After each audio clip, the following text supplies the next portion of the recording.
Good morning students. Welcome to virtual classes of physics. Last video में आप लोगों ने सेट नंबर 1 2016 के सेक्शन सी तक के न्यूमेरिकल और थ्योरी प्रॉब्लम्स सॉल्व की। अब इस वीडियो में आप सेक्शन डी के वीडियोस देखेंगे। इसमें इसी सीरीज में पहला क्वेश्चन इसका है question number section D, section D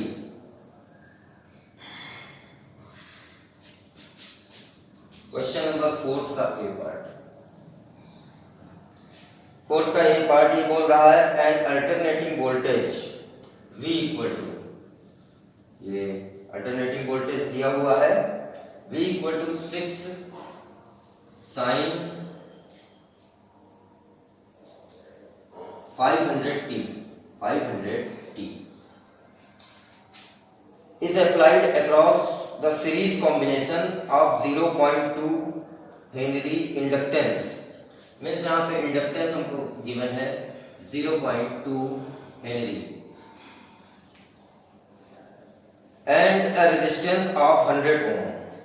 ये गिवन है R equal to 100 ohm. Calculate, इसमें हमको कैलकुलेट करना है first part, phase difference between the current and the applied voltage. Means tan phi हमको फाइंड करना है। tan phi which is equal to question mark, this implies that phi equal to question mark। हमको phase difference phi यहाँ पे find करना है, इसके लिए हम tan phi फाइंड करेंगे।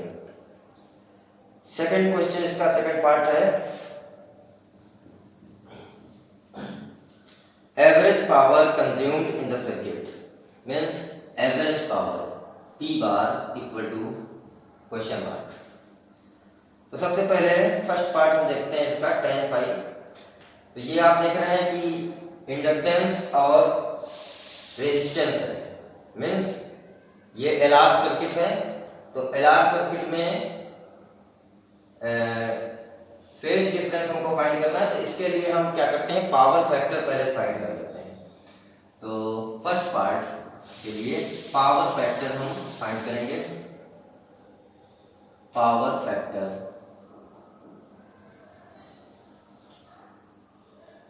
इसको हम cos phi बोलते हैं। cos phi से डिनोट करते हैं पावर फैक्टर। फार्मूला होता है R upon Z।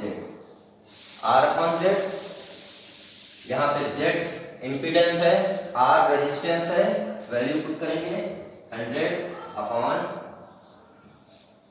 Impedance of LR circuit. Formula क्या होता है, under root R square plus omega square L square. Means under root 100 square, यहाँ पे पहले फार्मूला मैं लिख देता हूँ, R square plus omega square L square. इस फार्मूले में वैल्यू पुट करेंगे तो देखिए 100 upon under root R square, 100 का स्क्वायर होगा 100 स्क्वायर प्लस ओमेगा। यहाँ से हम कैलकुलेट करेंगे इसको, जनरल इक्वेशन से कंपेयर करेंगे। जनरल इक्वेशन क्या होती है, V equal to V naught sine omega T. General form से अगर हम जब कंपेयर करेंगे तो ओमेगा की प्लेस पर हमारा क्या है, ओमेगा की प्लेस पर 500। तो means 500 multiplied by 0.2, 500 multiplied by 0.2 तो कितना हुआ आपका 100। 1000 हो जाएगा और पॉइंट लग जाएगा तो 100 बचेगा। तो ये आपका 100 आ जाएगा। तो इसका मतलब omega square L square means 100 square, under root 100 square plus 100 square means 2 times 100 square. 100 upon under root 2 times 100 square. 100 square का अंडर रूट 100 हो जाएगा मीन्स 100 अपॉन 100 रूट 2।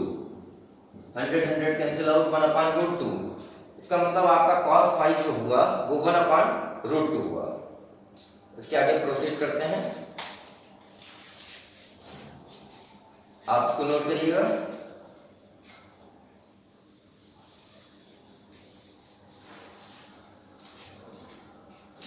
यहां से अगर हम ट्रायंगल बनाए, राइट एंगल ट्रायंगल, और इसमें ये एक्यूट एंगल फाई है, तो cos phi means base upon hypotenuse, तो इसका बेस जो है वो आपका 1 है और हाइपोटेन्यूज क्या है, √2 है। तो इसका मतलब अगर हम ये साइड फाइंड करना चाहें तो क्या निकलेगी, आप जान रहे हैं पाइथागोरस थ्योरम का यूज करेंगे तो ये साइड हमारी 1 आ जाएगी। तो अब यहां से हम इजीली sin फाई फाइंड कर सकते हैं। sin फाई इक्वल टू क्या हो जाएगा, perpendicular upon hypotenuse, perpendicular 1 upon hypotenuse √2। अब हमारे पास sin फाई और cos फाई दोनों की वैल्यूज हैं, उनको डिवाइड करके tan फाई हम फाइंड कर सकते हैं। sin phi upon cos phi equal to 1 upon √2 upon 1 upon √2, means दोनों कैंसिल आउट होकर 1 हमको मिलता है। तो इसका मतलब tan फाई हमारा क्या मिला, tan phi equal to 1। tan में 1 किस एंगल की वैल्यू होती है आप जानते हैं, 45 डिग्री की वैल्यू होती है। तो tan phi equal to tan 45 degree means यहां से हम कंपेयर करें तो फाई इक्वल टू हमको मिलेगा फाई इक्वल टू 45 डिग्री। ये हमारा आंसर हो गया फर्स्ट पार्ट का आंसर। tan फाई की वैल्यू क्या है, 1 है, tan फाई इक्वल टू ये 1 आया है और फाई इक्वल टू क्या आया है, 45 डिग्री। ठीक है, नेक्स्ट पार्ट की तरफ प्रोसीड करते हैं।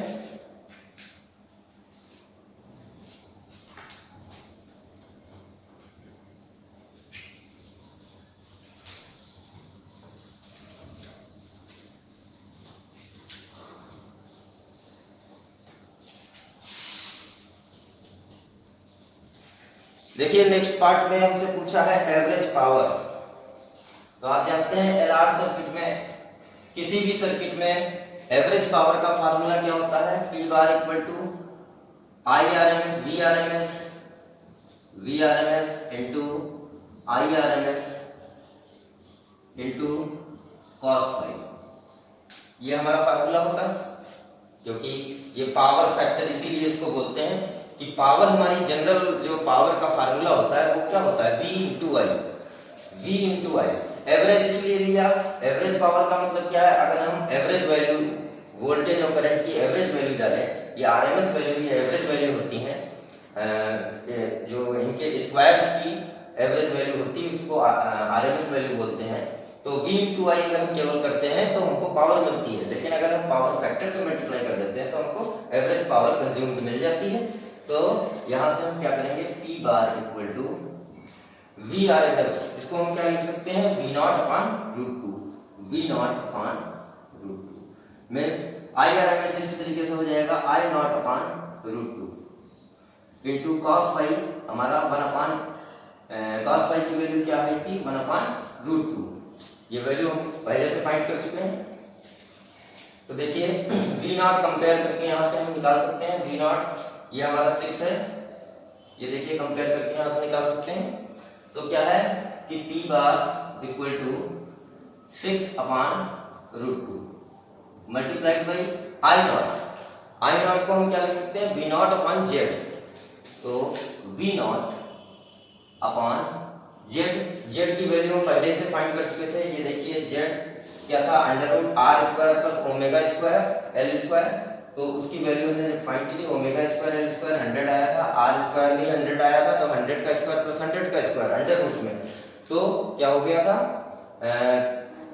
1 अपॉन √2 आया था। आप देखिएगा 1 अपॉन √2, तो अपान में √2। यहाँ पहले मैं फार्मूला लिख देता हूँ ताकि आपको कंफ्यूजन ना हो, V0 अपॉन Z और इंटू √2 मल्टीप्लाइड बाई 1 अपॉन √2, और Z की वैल्यू हमने क्या निकाली थी, √2। तो ये हो जाएगी P bar equal to 6 upon √2 multiplied by V0 की वैल्यू फिर से 6 अपॉन Z की वैल्यू अगेन √2 इंटू 1 अपॉन √2। तो क्या हो जाएगा, देखिए √2 4 बार हो गए, तो कितना हो जाएगा मल्टीप्लाई हो करके, Z की वैल्यू सॉरी 100 अपॉन √2 थी आपकी, तो इसका मतलब ये 100 से भी अपान में 100 था। इसका मतलब यहाँ पे हम यहाँ पे कर देते हैं 1/100। जेड की वैल्यू ये थी आपकी, निकाल लेते हैं एक बार, फिर से कंफ्यूजन हो रहा है।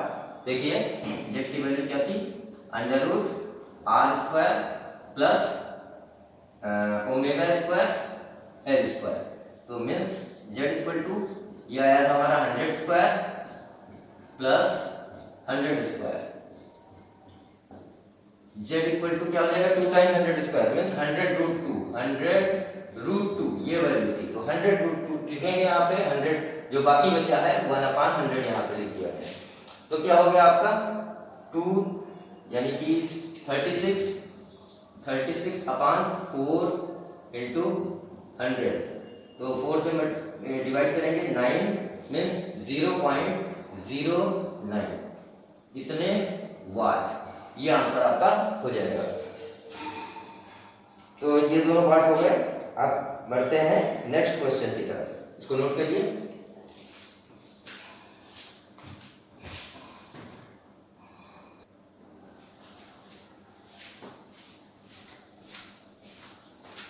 देखिए नेक्स्ट क्वेश्चन इसका है, using Biot-Savart law obtain an expression for magnetic field at a distance small r meter from an infinitely long wire carrying a current of I ampere। देखिए इनफाइनाइटली लॉन्ग वायर से r distance पर हमको magnetic field find करना है Biot Savart law का use करके। तो infinite length के वायर के प्लेस पर हम पहले फाइनाइट लेंथ का वायर यूज करते हैं, उसके बाद में एक स्पेशल केस में इनफाइनाइट लेंथ का हम फाइंड कर लेंगे।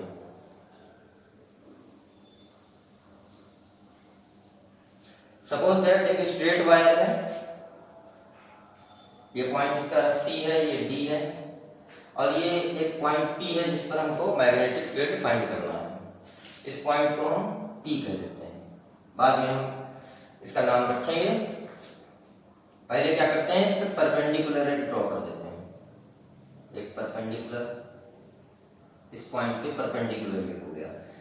परपेंडिकुलर डिस्टेंस हमको यहाँ पे r गिवन है, परपेंडिकुलर इसलिए डाला क्योंकि हमको r डिस्टेंस पे फाइंड करना है। अब इस वायर का एक इसमें करंट हम फ्लो कर देते हैं। सपोज करते हैं ये करंट फ्लो हो रही है, I अमाउंट की करंट फ्लो हो रही है, और इसका एक छोटा सा हम एलिमेंट ले लेते हैं, एक एलिमेंट, इसको नाम दे देते हैं CD, ये E, ये F। ये एलिमेंट ले लिया। इस एलिमेंट को इस पॉइंट से हम दोनों ये एंड्स जो हैं इसके मिला देंगे इस तरीके से ये, और जो टर्मिनल एंड्स हैं C और D इनको भी हम इस पॉइंट से मिला देंगे।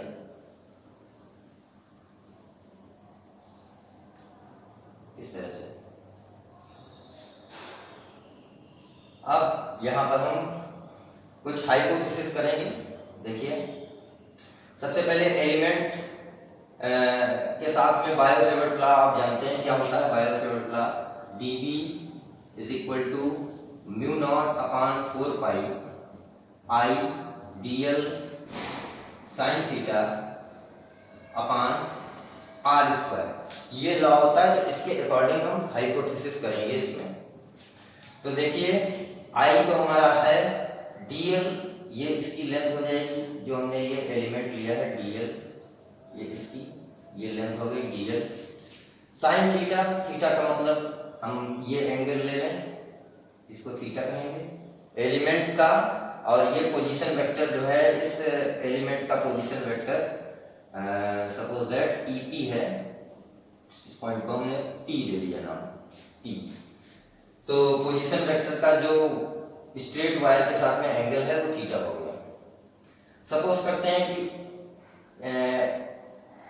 ये जो एलिमेंट हमने लिया है इसका पॉइंट F जो है उसका पोजीशन वेक्टर x है, और पॉइंट ये जो E है, E का पोजीशन वेक्टर x + dx है।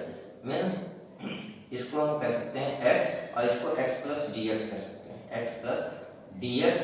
और स्मॉल एलिमेंट अगर होगा बहुत स्मॉल एलिमेंट के लिए तो dx जो है नेग्लिजिबल होगा।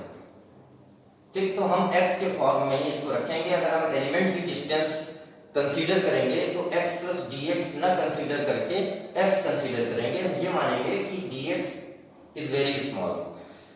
यहां पर अब एंगल्स हम देख लेते हैं। सपोज करते हैं कि आपका ये एंगल, ये आपका फाइव है, या इसको 5 मान लेते हैं, ये 5 है और ये एंगल आपका 5 प्लस डी 5 है।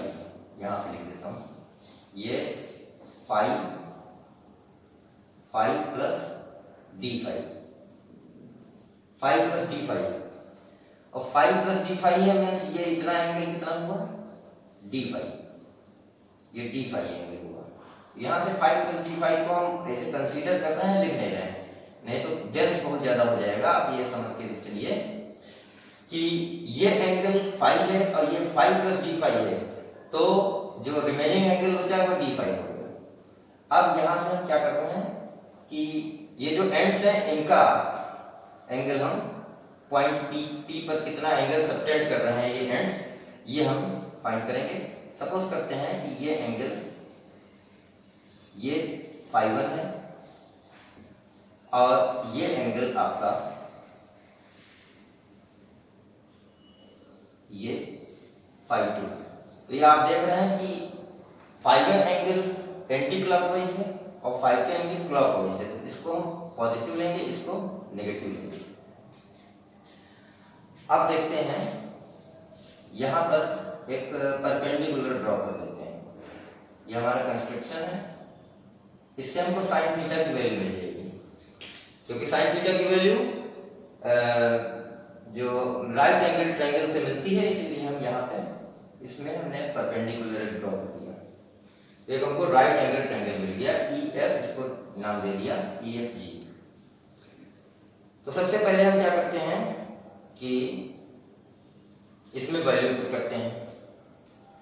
तो dB equal to this implies that dB equal to क्या हो जाएगा, mu not upon 4 pi I dl आपका है, I dl sine theta upon r square यहाँ पे गिवन है, लेकिन हमने डिस्टेंस जो मानी है वो x मानी है। एलिमेंट की डिस्टेंस x है या x प्लस dx है, dx के नेग्लिजिबल होने की कंडीशन में डिस्टेंस x है, तो x स्क्वायर, यहाँ पे x स्क्वायर, ये डिस्टेंस हो गई। अब देखते हैं ये साइन थीटा की वैल्यू हम यहां से फाइंड करेंगे। इक्वेशन फर्स्ट हो गई। तो देखिए from right angle triangle EFG sine theta equal to क्या हो जाएगा, यहां पे परपेंडिकुलर अपॉन हाइपोटेन्यूज। परपेंडिकुलर क्या हुआ, FG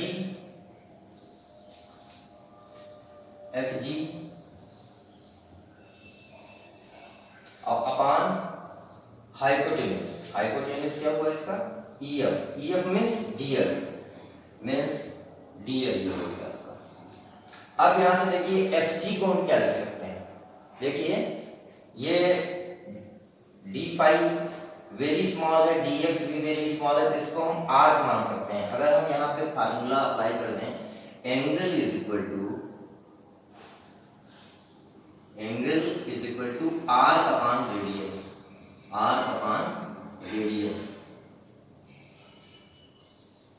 इस फार्मूले को अगर हम फाइंड करते हैं, यहाँ पे स्मॉल एंगल हमारे पास क्या है, D5 इक्वल टू R क्या है, यहाँ पे R हमारा, R को इसको कंसीडर कर सकते हैं FG को, FG हमारा R है अपॉन इसका रेडियस क्या है, X है, तो X मींस FG की वैल्यू क्या हुई यहाँ पर, FG equal to x d5। ये FG की वैल्यू इसमें पुट करेंगे तो साइन थीटा हमारा क्या आ जाएगा, this implies that sine theta हो जाएगा x d5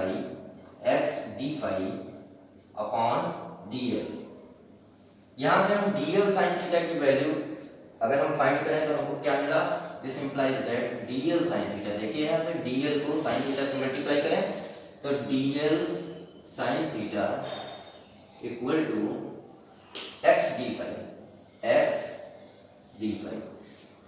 dl sin theta की वैल्यू हम इसमें इक्वेशन फर्स्ट में पुट करेंगे, बाई इक्वेशन फर्स्ट क्या हो जाएगा, देखिए dB equal to mu not upon 4 pi I dl sin theta की वैल्यू पुट करनी है तो I और x d phi upon x square. तो यहाँ से देखिए ये x से पावर कैंसिल हो गई, बचा हमारा x मीन्स हमारा ये आ गया mu not upon 4 pi I अपॉन x d फाई, इसको इक्वेशन सेकंड मान लिया। अब देखिए यहाँ से देखिए कि x की वैल्यू हम फाइंड करेंगे तो ट्रायंगल कौन सा लेंगे, इन ट्रायंगल सपोज करते हैं ये हमने पॉइंट नहीं माना, ये क्यू मान लिया, तो triangle PQF, in triangle PQF, इस ट्रायंगल में अब यहाँ से x की वैल्यू हमको फाइंड करनी है तो देखिए फाई के सामने ये परपेंडिकुलर है और बेस हमको गिवन है r और हाइपोटेन्यूज इसका x है, तो यहाँ पे cos फाई हम अप्लाई कर सकते हैं। बेस और हाइपोटेन्यूज में रिलेशन देता है, बेस अपॉन हाइपोटेन्यूज, बेस यहाँ पे x हो जाएगा अपॉन हाइपोटेन्यूज क्या हो जाएगा, r हो जाएगा। मींस यहाँ से ये चल नहीं रहा है मार्कर,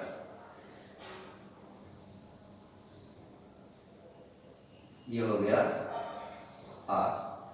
तो यहाँ से r की वैल्यू हमको क्या है, x की वैल्यू क्या मिलेगी, x equal to r cos phi, r cos phi. x की वैल्यू इसमें पुट करेंगे इक्वेशन सेकंड में बाय इक्वेशन सेकंड, तो क्या हो जाएगा, dv equal to mu not upon 4 pi I, x की वैल्यू जब हम r cos फाई पुट करेंगे, एक मिनट, बेस अपॉन हाइपोटेन्यूज, यहाँ पे चीज यहाँ पे करेक्ट करिएगा, मार्कर नहीं चल रहा था इससे थोड़ा सा, देखिए cos फाई क्या होगा आपका, बेस अपॉन हाइपोटेन्यूज, बेस आपका क्या है r है, अपॉन हाइपोटेन्यूज क्या है x है, तो यहाँ से हमको x की वैल्यू r अपॉन मिलेगी, r अपॉन cos फाई, ये अपॉन में मिलेगा r अपॉन cos फाई, तो हम वैल्यू पुट करेंगे तो क्या हो जाएगा I अपॉन r और cos फाई d फाई, यहाँ पे इसको c को यहाँ पे लिख देता हूँ मैं, c d phi.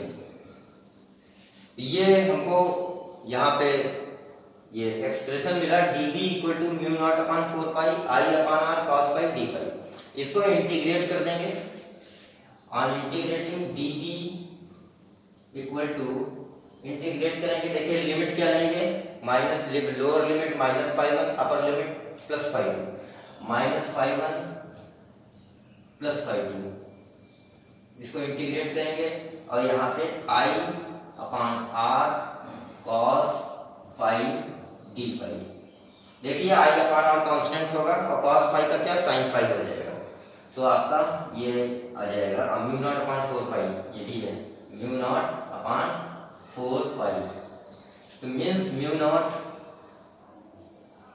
Upon 4 pi I upon r in bracket, देखिए sin फाई होगा, लिमिट्स रखेंगे, इतना आप जानते हैं कि लिमिट पहले लोअर रखते हैं फिर माइनस लगाते हैं फिर अपर लिमिट रखते हैं, तो हमारा जब कैलकुलेट करेंगे तो आ जाएगा sin phi 1 plus sin phi 2, समझ सकते हैं, या मैं करके दिखा देता हूं, नहीं तो आप लोगों को हो सकता है कि ना समझ पाए।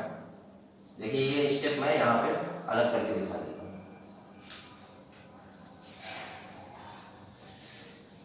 ये आपने नोट कर लिया होगा।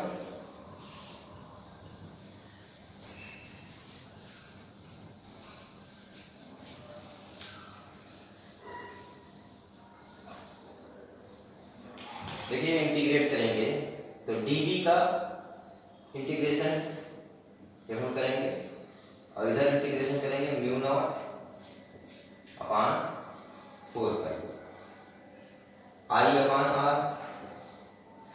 cos पाई d पाई। तो यहाँ से dv का इंटीग्रेशन d हो जाएगा, mu not upon 4 pi constant होगा, यहाँ पे माइनस ∅1 और ∅2 लिमिट है, 4 pi i upon r constant बाहर, और इसका हो गया साइन फाई, लिमिट रखेंगे minus ∅1 to ∅2, b equal to mu not upon 4 pi i upon r in bracket sine ∅2 minus sine ∅2 minus minus का sine ∅1, sine minus ∅1, sine minus ∅1। देखिए sine minus theta minus sine theta होता है, तो यानी कि ये हो जाएगा प्लस का साइन ∅1। अब हम इसको लिख सकते हैं b equal to mu not upon 4 pi i upon r in bracket sine, इसको पहले लिखते हैं sign ∅1 plus sign ∅2।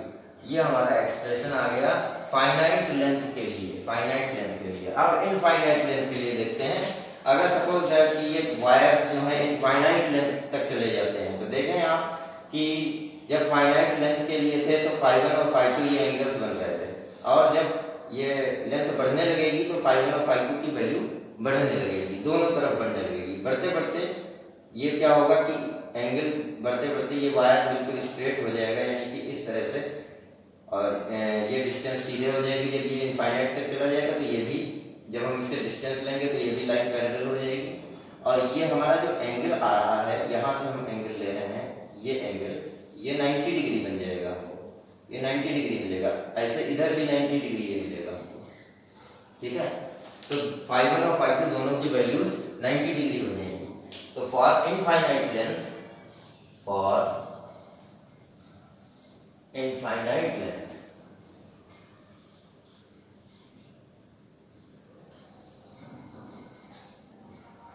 Infinite length क्या हो जाएगा, b equal to mu not upon 4 pi i upon r in bracket sine 90 degree plus sine 90 degree means 1 plus 1 sine, ये क्या हो जाएगा 2 हो जाएगा, और 2 से नीचे डिवाइड कर देंगे तो फार्मूला आ जाएगा mu not i upon 2 pi r। ये हमारा फार्मूला हो गया। नेक्स्ट क्वेश्चन को देखते हैं।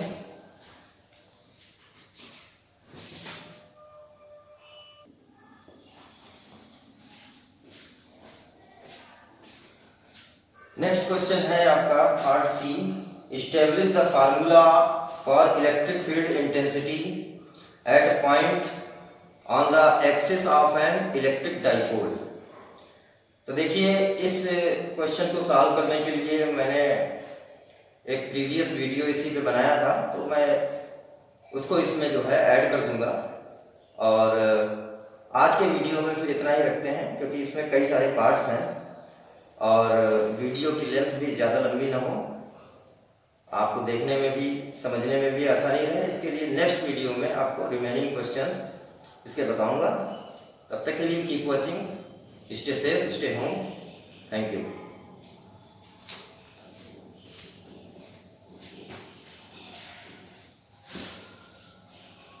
आते हुए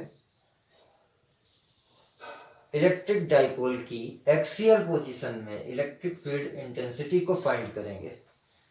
सपोज दैट ये नेगेटिव चार्ज है, ये पॉजिटिव चार्ज है, और इन दोनों के बीच की डिस्टेंस जैसा कि पहले था 2l है, मिड पॉइंट O है। सेपरेटली ये डिस्टेंसेस L और L हो जाएंगी, इन दोनों चार्जेस को मिलाने वाली एक्सिस ये आपका डाइपोल का एक्सिस है। इस पॉइंट पे हमको इलेक्ट्रिक फील्ड इंटेंसिटी फाइंड करनी है। तो इलेक्ट्रिक फील्ड इंटेंसिटी एक वेक्टर क्वांटिटी है जिसका एक डायरेक्शन भी होगा। तो उस डायरेक्शन को कंसीडर करने के लिए हम यहाँ पर एक test charge plus Q naught let करते हैं। ये टेस्ट चार्ज एक ऐसा टेस्ट चार्ज है जो पॉजिटिव है और जिसका अपना खुद का कोई इलेक्ट्रिक फील्ड नहीं है। केवल टेस्ट करने के लिए इसको हमने अज्यूम किया है। तो पॉजिटिव और पॉजिटिव के बीच में रिपल्सन होगा, मीन्स अगर टेस्ट चार्ज इस पॉजिटिव चार्ज से रिपेल होगा तो वो अवे फ्रॉम पॉजिटिव चार्ज जाएगा। इसका मतलब E1, suppose that E1 is electric field intensity due to positive charge, then direction of E1 will be away from the positive charge, and further the same charge will be attracted on account of negative charge. So the direction of electric field intensity due to negative charge means E2 will be towards negative charge. E2 का direction Q1 की तरफ होगा क्योंकि positive और negative के बीच में attraction होगा और E2 अट्रैक्ट होगा, टेस्ट चार्ज नेगेटिव चार्ज की तरफ अट्रैक्ट होगा, इसीलिए E2 का डायरेक्शन इसके तरफ होगा। यहाँ पे हम देखें कि इन दोनों वेक्टर्स E1 और E2 ये दोनों वेक्टर्स है इलेक्ट्रिक फील्ड इंटेंसिटी वेक्टर। इन दोनों के बीच का एंगल कितना है? Theta equal to 180 degree. अब यहाँ पर हमको resultant electric field intensity find करनी है पॉइंट P पर due to electric dipole. Then formula for getting resultant electric field intensity in the form of vector sum vector E equal to vector E1 plus vector E2। ये total electric field है जो इन vectors के vector sum के equal होगा। अगर इसका magnitude find करेंगे तो मैग्नीट्यूड के लिए आप लोगों ने वेक्टर लेसन में फार्मूला पढ़ा होगा, वेक्टर चैप्टर में पढ़ा होगा, तो वो फार्मूला हम यहाँ पे अप्लाई करते हैं। E1 square plus E2 square plus 2E1 E2 cos theta. यहाँ पे E1 और E2 आप जैसा कि आपने देखा था कि प्लस क्यू नॉट की डिस्टेंस हमने पहले वीडियो में पिछले वीडियो में बताया था कि इसकी डिस्टेंस R माइनस L होती है। कहाँ से? पॉइंट P की और पॉजिटिव चार्ज से डिस्टेंस, और पॉइंट O से हम डिस्टेंस सपोज करते हैं R, और माइनस Q यानी नेगेटिव चार्ज से डिस्टेंस जो होती है वो R प्लस L होती है। लास्ट वीडियो में आपने देखा था। तो हम यहाँ पे क्या है कि उन डिस्टेंसेस को देखते हुए अगर हम गौर करें तो E1 और E2 की वैल्यू अलग अलग होगी, उनके मैग्नीट्यूड्स अलग अलग होंगे क्योंकि डिस्टेंसेस अलग अलग हैं। E2 के लिए R प्लस L है और E1 के लिए R माइनस L है। इसीलिए यहाँ पर E under root E1 square plus E2 square ये हम लिखेंगे, और cos 180 डिग्री यहाँ पर plus 2E1 E2 cos 180 degree. cos 180 degree की वैल्यू आप लोगों को पता है -1 होती है, तो यहाँ पे वैल्यू पुट करेंगे तो क्या होगा? -1 से ये हमारा बन जाएगा E is equal to under root E1 square plus E2 square minus 2E1 E2, ये इतना हमारा हो जाएगा। और ये फार्मूला जो बनता है हमारा E1 माइनस E2 का होल ऑफ स्क्वायर है। तो क्या बनेगा, ये इरेज करता हूं,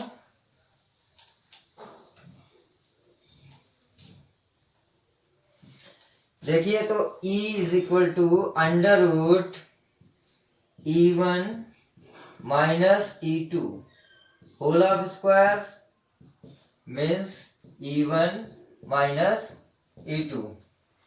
ये हमारे पास resultant vector vector E total और resultant intensity of electric field at point P is given by E1 minus E2, where E1 is the electric field intensity due to positive charge and E2 is the electric field intensity due to negative charge.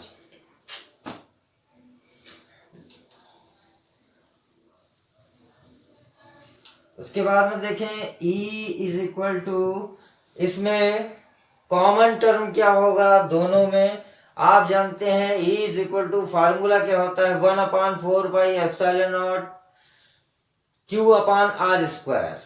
अगर charge air में या vacuum में रखा हुआ है, अगर किसी medium में रखा हुआ है तो 1/4πε0 K Q upon R square. यहाँ पे देख रहे हैं आप Q, दोनों डाइपोल के लिए दोनों चार्जेस जो हैं सिमिलर हैं और ये एक वेक्टर है, इसलिए हम यहाँ पर Q को कंसीडर करेंगे कॉमन टर्म के as a common term upon 4πε0 K in bracket. अब डिस्टेंस 1/r² वाला टर्म ये दोनों के लिए सेपरेट होगा। 1/E1 के लिए क्या आएगा, आप देखिए E1 के लिए हम देख रहे हैं डिस्टेंस r-l है, means r-l whole of square minus 1/r plus l whole of square, bracket close. पहले की तरीके से इनका क्रॉस मल्टीप्लिकेशन होगा तो क्या होगा, E is equal to Q upon 4πε0 K R plus का होल ऑफ स्क्वायर, यहाँ 1 से मल्टीप्लाई होगा, और A प्लस बी का होल ऑफ स्क्वायर का फार्मूला क्या होता है, A² plus B² plus 2AB। उस फार्मूले से इसको ओपन करेंगे और इसको भी हम ओपन करेंगे, R² plus L² minus 2RL। यहाँ पे माइनस लगा हुआ है बीच में, तो ये R माइनस L इसका होल स्क्वायर के टर्म जो होंगे वो सारे ओपन होने के बाद उनके साइन चेंज हो जाएंगे। तो कैसे होगा, R² plus L² plus 2RL minus सारे साइन चेंज, R² माइनस का L² प्लस का 2RL अपॉन दोनों का ये जो डिनोमिनेटर्स हैं, पहला डिनोमिनेटर हमारा क्या है r माइनस एल का होल स्क्वायर, दूसरा डिनोमिनेटर क्या है r प्लस एल का होल स्क्वायर, दोनों का मल्टीप्लाई होगा तो ये फॉर्म बनेगा a minus B A plus B, और उसका भी whole of square a minus B A plus B formula होता है a² माइनस b² का, मीन्स ये हो जाएगा r² minus l² whole of square, bracket closed. यहाँ पे हम देख रहे हैं R² प्लस माइनस कैंसिल हो रहा, L² प्लस माइनस कैंसिल हो रहा, 2RL मिलके 4RL बनता है, जिसको हम 2 × 2RL भी लिख सकते हैं। तो आप देखिए इसको इधर मैं करता हूं, E is equal to Q upon 4πε0 K 2 × 2RL। इसको हमने इस तरीके से लिख लिया, 2RL plus 2RL means 4RL, इसको लिख लिया 2 × 2RL। अब वही चीज जैसा कि पिछले वीडियो में आपने देखा था, R² के कंपेयर में L² को नेग्लिजिबल मान लेने पर हम R² का होल ऑफ स्क्वायर करेंगे, मीन्स R⁴ हो जाएगा। यहाँ पे ब्रैकेट क्लोज करते हैं और ये आपका बनता है, देखिए Q × 2 × L, ये Q लेंगे ये 2 लेंगे, ये L लेंगे। ये तो आप लास्ट वीडियो में आपको इलेक्ट्रिक डाइपोल मोमेंट के बारे में बताया था, which is directed towards negative and positive charge and Y, वो भी आपने वीडियो में देखा था। तो Q इंटू 2 इंटू L, इसको हम इलेक्ट्रिक डाइपोल मोमेंट बोलते हैं। P is equal to 2 into QL और Q into 2L, Q into 2L। तो इलेक्ट्रिक डाइपोल मोमेंट यहाँ पे हम पुट करते हैं। E इज इक्वल टू हमारा ये एक R और एक पावर 4 से पावर 4 इसकी कैंसिल होके 3 पावर बचती हैं, तो ये आपका बनता है 1/4 पाई एप्सिलॉन नॉट के 2 times P upon R cube. ये फार्मूला हमारा electric field intensity due to electric dipole in axial position find हो जाता है।